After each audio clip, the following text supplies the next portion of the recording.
Red alert! Warning! Warning!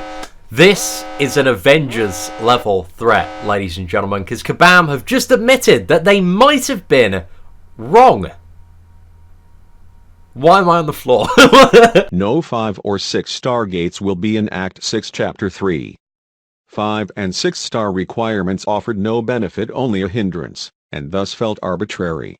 So you're telling me that the Act 6 champion gates offer absolutely no benefit, only act as a hindrance, and as a result feel very arbitrary, like they're just forced upon you for no apparent reason. It would be amazing, man. It'd be so good if at the announcement, like 5 months ago, of Act 6 and champion gates and all this fun stuff, if the community, maybe thousands of players, banded together to tell you guys this exact bit of information. That would have been amazing. The specific utility required by some paths coupled by the 5 and 6 star requirements created a sense of get lucky or spend is the way to complete and explore this content. The range of utility needed created a sense that unless you had every champion at a very high level, this content was out of reach.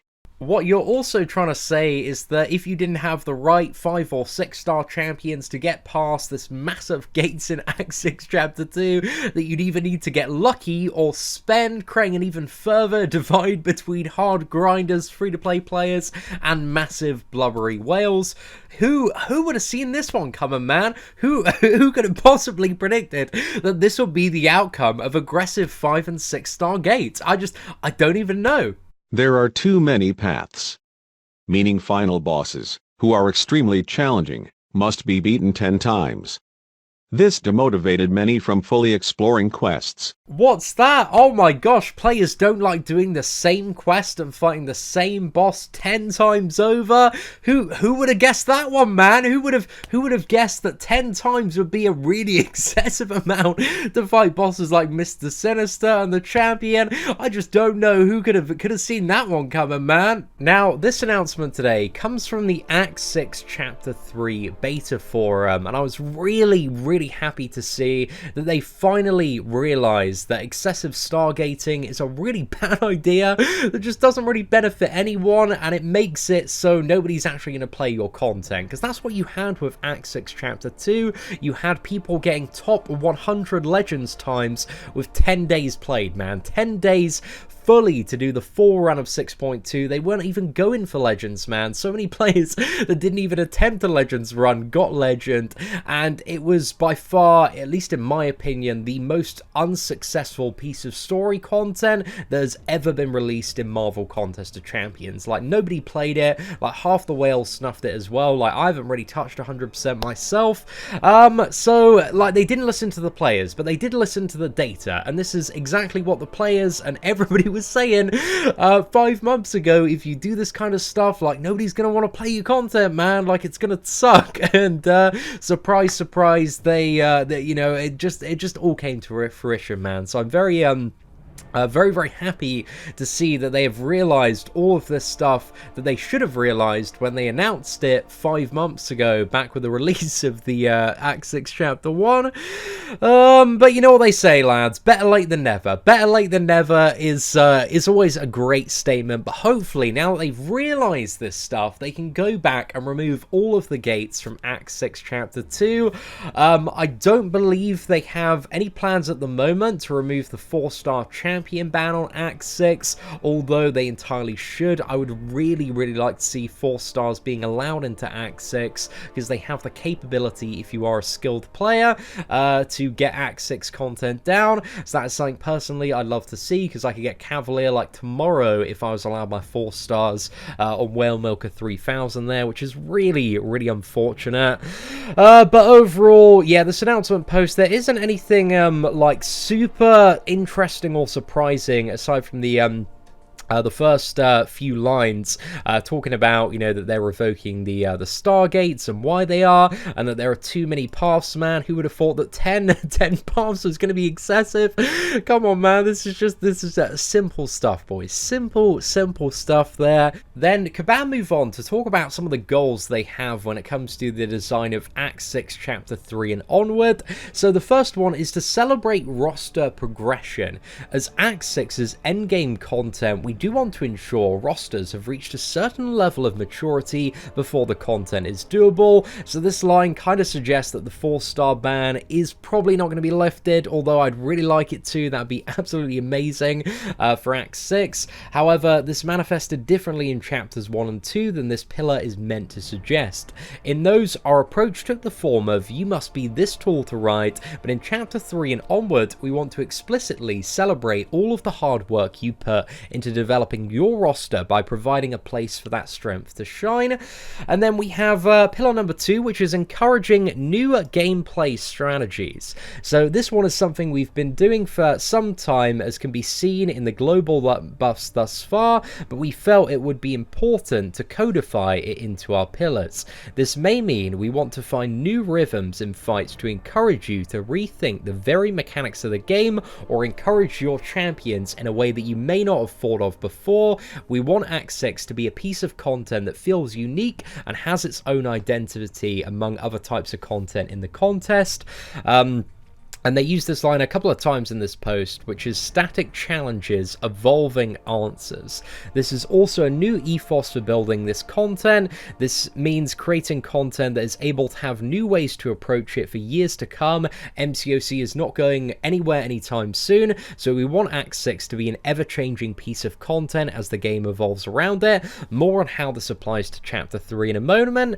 Speaking of, boost, there it is. So this is the kind of big announcement with Chapter 3, is they're going to be adding in all sorts of various unique boosts which interact with some of the new nodes that they have in Act 6 Chapter 3, and having a bit of a read over these boosts so far, they all seem like very interesting, a little bit quirky, like they're going to work on a lot of characters with a lot of different nodes. So let's have a bit of a chat about some of these boosts. So that brings us to this beta. With these pillars in mind, we worked as a team to come up with a concept of Karina's Scrolls, powerful mode-specific boosts that play into the class wheel to empower your champions with some pretty crazy abilities. These boosts are intended to propel you to new levels of power in order to tackle some of the most difficult content we've ever made, while at the same time challenging you to find the best place to use them. Our theme for Chapter 3 is Limited Empowerment. We want you to explore the possibilities of your roster without feeling like you're hopeless unless you have a 6-star rank 2 Corvus Glaive.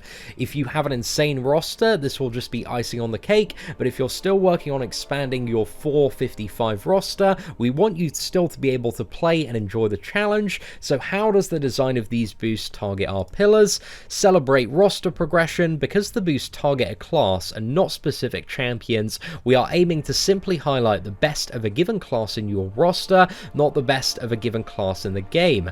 Some champions in a class will still be able to capitalize on the effects of the boost more than others, but it was important to us that the class as a whole was made measurably more viable by these boosts. So I think overall, man, that is a really good point to have about the boost kind of being class-wide and affecting all of the champions and buffing your characters regardless of whether or not they're meme tier or god tier. So that one seems fairly interesting. Also encourage new gameplay strategies. So many of the boost effects offer a seemingly counterintuitive effect or condition specific enough to make you think, how can I do that? This is the mentality we are trying to achieve by creating boosts that target archetypes of classes and broad gameplay states. We hope to create an ecosystem that encourages experimentation and also discovery. Static challenge and evolving answers. All the boosts have been designed using much of the same elements that go into determining what type of ability each class of champions have. There's plenty of detail in that process, but this basically means these boosts don't target specific champions, they target specific abilities that each class type typically has. This means as new champions are released, their abilities can interact with these boosts. The same goes for our ongoing changes to older champions, such as She-Hulk and Luke Cage, Colossus and more. The challenge that you're going to face will remain the same, but the tools at your disposal will constantly be evolving or having new light shed on them. And it's important to note that any 5 or 6 star champion could theoretically be used with or without boost. There is no champion or class gates on the paths we intend the boost to be used on, only buffs that are tailored to be countered by the boost. If a champion is able to tackle the path, there's nothing stopping you from using them, and that's intentional. We have an idea of where these boosts are best used, but we actively try to resist any decisions that force that choice on you, because we want a more open, experimental feeling to Chapter 3. Experiment, play, discover. Who knows what crazy combo you'll find. We hope that this has shed some light on our goals in Chapter 3, and we're really excited to see you all play it and give us feedback. Your feedback on the first 2 chapters directly help shape Chapter 3. Overall, this design philosophy appears to be a really good step in the right direction, and I'm very glad they've realized their mistakes in Act 6 Chapter 1 and 2, and hopefully they are going to take measurements to kind of fix those mistakes by removing all of the excessive stargates in Act 6 Chapter 2, because they literally serve no purpose other than to annoy you and be a hindrance and feel incredibly arbitrary. Kabam's words, not mine, lads. Not mine at all there. But yeah, I don't know, man. We'll have to see how this one shapes up. Of course, I'm going to judge Act 6 Chapter 3 when I actually play the content myself and see whether or not they kind of have succeeded at these goals. But it's looking promising, man. It's looking very, very promising. Better late than never, boys. Better late than never. But let me know what you think of this Act 6 Chapter 3 announcement in the comments section below. And if you did enjoy today's video, please do smash that like button. Aside from that, thank you very much for watching. Take care, and I hope that you have an absolutely fantastic day.